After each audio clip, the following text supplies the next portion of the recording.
Right, guys. Happy Sunday. I hope you survived your weekend and had an amazing weekend as well. I've been a bit tired, but I shared that with you guys. And so this week's topic is going to be parenting with mental health. So I guess I have to always go back to this story. Sorry, I got this Survivor music, always gets me going.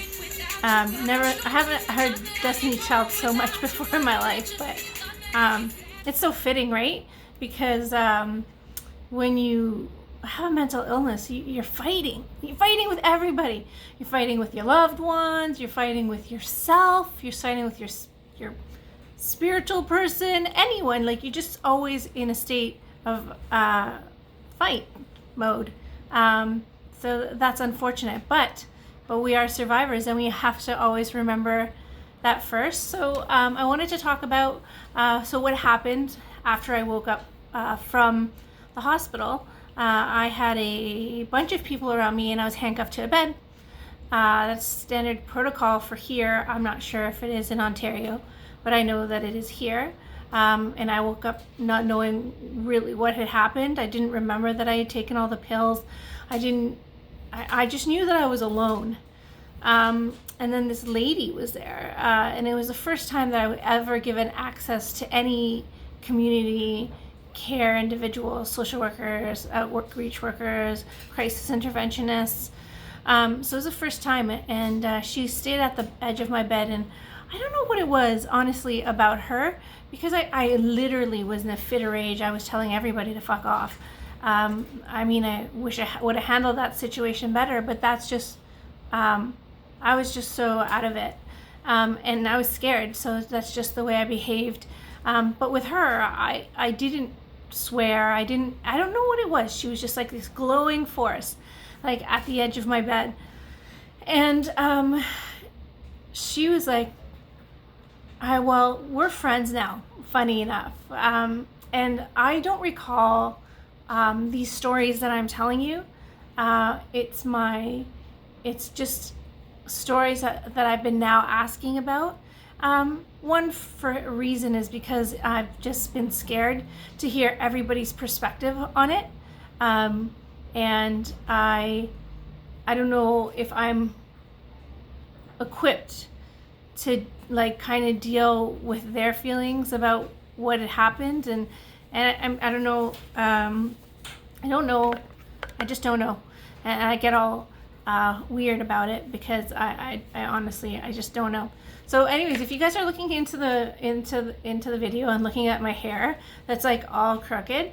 So this is just one of those things that happens when I take my pills at night. I decide that I need a haircut, and I'll start cutting my own hair. So it's like a various amounts, different sizes. So I mean, I don't want to cut it, so I'm just like leaving it and letting it grow out. So if you're watching me and seeing it, well, that's the story. So anyways, I haven't asked anybody really, even my health professionals, like what that day looked like, what it looked like, how it was, because I'm scared of what the answers are, right? Even me, scared like a little baby. So that lady was there, and she told me recently that she'd had a moment with me where she told me that I need to get my shit together because I had kids, and that I shouldn't be trying to kill myself, which is extremely helpful, but only if I'm able to receive that information slightly after I had an overdose. But she really stuck by me. I was in the hospital for a little bit after that, and she brought the kids to the hospital every day, and every day they stayed with me for about 2 hours, and we played and stuff. I was feeling much better because they were starting me on some heavy medication, so I wasn't feeling violent or feeling scared. I just felt thankful that somebody was there bringing my kids to me. So the kids saw me at the hospital, and they had to ingest what was happening, but thank God, like, Madison was so little. and Mackenzie was so little that they didn't have a lot of questions. They just thought Mommy was in the hospital. No, sorry, that's a lie. They saw me get carted off in the ambulance. I remember my worker telling me that too, and my daughter telling me, but we don't talk about those issues because it's really hard. But when they were little, it was easy. I just said, Mom doesn't feel good right now. I need to lay down. And that's as simple as a conversation had to go for them to understand that what I was feeling was okay. It's not their place to know if I'm dying or want to die. It's just acknowledging their feelings and letting them feel like they're a part of what's happening to them as well. And so I started with conversations like that. There's this really good book. It's in my notes. So it's called, here it is. My Happy Sad Mom. And actually this is just toward people that have bipolar, to explain it to their kids. And it's a really good read. Also, like I was saying on my live, my Facebook Live, I was saying that there's a book called Bipolar for Idiots. I know that that's a funny name, but it's incredibly informative, and it makes light, because we can't always be serious and not make a joke about what's happening. So we have to sometimes lighten the mood. And this book, Bipolar for Idiots, it really did that for me, and it educated me, and I passed that book around to everybody. It was actually my cousin Mike's idea, because when I got out of the hospital, or I was getting out of the hospital, I received a call from my cousin, and he said, Vic, what do you need? Do you want me to send you money, or do you want me to come? And of course, I needed him to come. So he dropped everything and he came here. And you guys have heard me talk about my cousin Mike before. I adore him.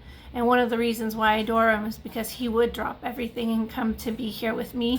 He came, I was still in the hospital. And just a second, I need a water break.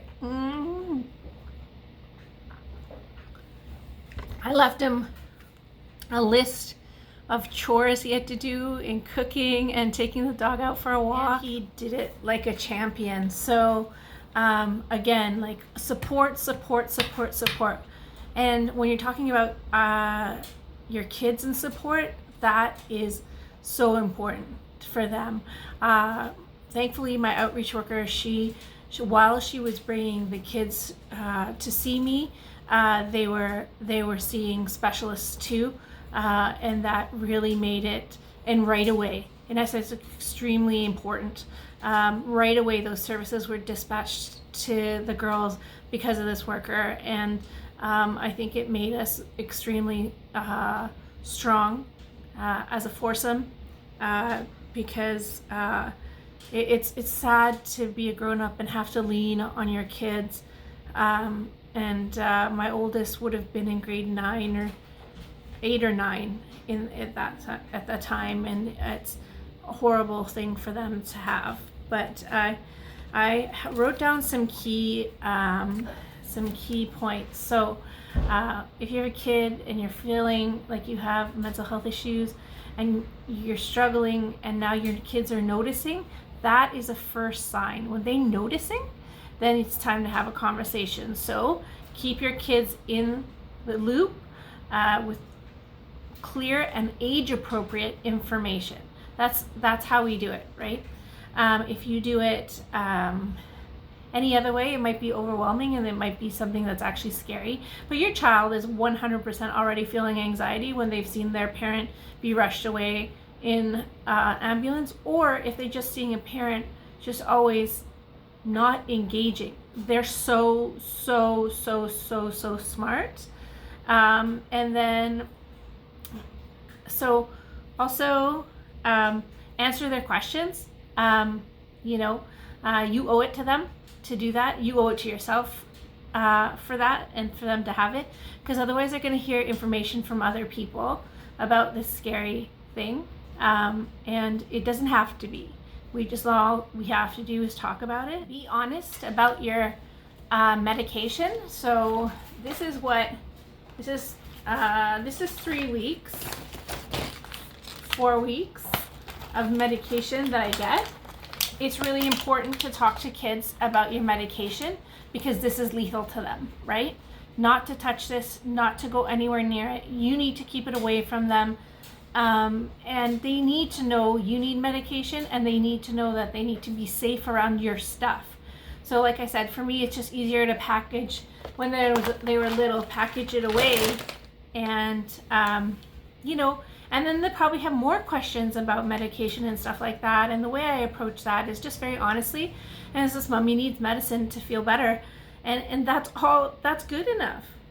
That's good enough for them, because you don't know that in the future that your child isn't going to suffer from a mental illness. God forbid, right? Because you don't want that. As a parent, I don't want that for my kids, but it's not guaranteed. And the agony that you go through with a child that's ill is 10 times worse than your own. So yeah, just keep talking. If the kids are older, then it's an open and different type of conversation, and it's super good. And there's also books for anxiety. I know a lot of kids suffer from anxiety and they don't know what to do. There's like meditation groups. There's a really great meditation. I'm gonna find it. It's basically you download it, and for me, I'm a visual person, so it goes big purple and then green and then yellow, and you breathe according to like the bigness of the object on the screen. And it's really good for the kids, like really good for the kids. Give them like a 5-minute, 10-minute. I think more than that is a lot, even for me as an adult. I have a short distance span, a short distance span. Is that what I'm saying? Yeah, that's what I'm saying. And I don't think that's right. But anyways, I have a short one too, and I don't do well with quiet and mediation just because my mind is so messy and busy all the time that I need like visuals and stuff like that. Also, something that works really well for children is art. I have endless pieces of art that the girls provided for me, some at the hospital, some actually, I'm going to show it to you. Hold on. Okay, so this is one of those, really beautifully done. You just smash bottles and then make beautiful, and it's actually for your it's a hot plate, but like have fun to put it up as art because it's beautiful. So I don't know if you have any questions for me in regards to kids and what worked for us, or if you need more detail. But it's just always keep talking, right? And be honest, because they're going to find out the truth when they get a little bit older, and that you are dishonest, and that is really hurtful to them. And this is an experience that they're going through as well. I asked my daughter, I asked my daughter, I asked her a few times, but like I said, it's a really sore subject for me to talk about my suicide because, as a mom, you just naturally feel overwhelmed with guilt. So I asked my oldest, and she said, "Mom," she's like, "you're sick." And I wanted to cry, and I wanted to just not stop crying. And then I think, I don't know where everybody stands on God. I don't know where I stand on God, in the sense that I know I can't go to a church because I don't belong there. And it's my personal feeling because every church that I've been to has been, prejudiced against all kinds of things that I can't like be a part of, like their stance on gays and lesbians and the LGBTQ area. So I don't go to church anymore as a result of that. And also I had a horrible last 5 years, and I prayed like in a way that I thought God would send me some relief, but he didn't. So, but then sometimes I think, oh, look at the gifts I've gotten. Like, I've been able to survive this to this point. I'm at a turn in my mental health when it's saying that I can go back to work. I mean, that's a pretty big gift, right? But I mean, I paid tenfold for that gift. So I don't know.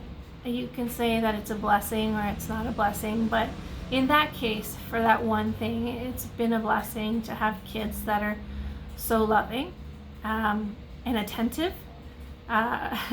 Sometimes too attentive. My daughter knows me more than anyone I know, my oldest one, because it made us extremely close. It's a situation that pulls you apart or pulls you together. There's no in between. So she really just, I don't know, loves me so much that she just knows and pays attention when I'm sick. I don't even have a chance to get to the doctor's office. She's already calling them and telling on me. And it's needed. But that's again speaks to your support. Now, I supported the kids as much as I could with answers and information and doctors, and they grew up with this beautiful understanding of what mental health is, and they are compassionate people, and it shows, and I think that's like an extension of me over like trying to take my life, that they became these incredibly mindful, giving people. My oldest is just about to finish her degree for social work, and her specialty is working with children and removal of children. And then my middle works with youth, with children that have just mental illness and learning disabilities, and it's an exhausting job, and she's amazing for doing it. And in Madison too, she shows these they're just kind, and I think it's because of all this experience that we had. So I think it's very possible for everybody who's listening to this podcast to have that same thing. It's just work, right? Talking, it's work, and it's for the best. It really is for the best. So I'm hoping that, I'm going to get a few more, they just changed all the coronavirus stuff here in BC. It's weird for us because I thought we were doing really good, but that's not the case. And we are having to learn how to be a different way now. So it's just work, guys. And it's talking, and it's understanding, and it's being honest and open. As a person with mental health, most people that I know shy away from it and they're just miserable. And I understand that misery. I tried to take my own life. But I'm telling you, there's another way that you can live. And it's hard, and you gotta find your right med list. You're the right therapist for you, the right psychologist, maybe every one of those things. But if you keep trying, it'll come to pass. So I'm going to put Bipolar for Idiots up so you guys take a look at it. And I'll also put that book, My Sad Mom. my Sad Mummy. And you guys can take a look at that. If you have any questions about activities for the kids that are good for their anxiety or their depression, or it's Corona time, so a lot of kids are probably experiencing like a lot of unknown feelings to themselves, and I have some pretty neat tricks up my sleeve to get them up and out of that. And also, we need to pay attention to our children. Even when we're in the midst of our own hell, we can never take our eye off them. We have to be aware of what they're feeling and what they're going through always. Otherwise it's just not, it's not good. It's not good. And everybody wants the best for our kids. So that's what we're going to get. Right, guys? And I'm just trying to key up our song. I'm doing this, and it's so funny. I thought I'd have like it down packed right now, or still, but it's not perfect yet. But I enjoy doing these podcasts, guys, and I enjoy talking to everybody. And like I said, if you have any questions for me, by all means, send them my way. Ugh, look at this hair. Things you do on meds. That'll be another subject for another day. I got some people have pretty embarrassing videos of me out there. And I hope that they keep it a secret, because I do not want to see them. So until next, all right. So until next Sunday, guys, thanks for watching. Thanks for, being a part of this with me. And let's keep talking. All right. Till next Sunday. Bye.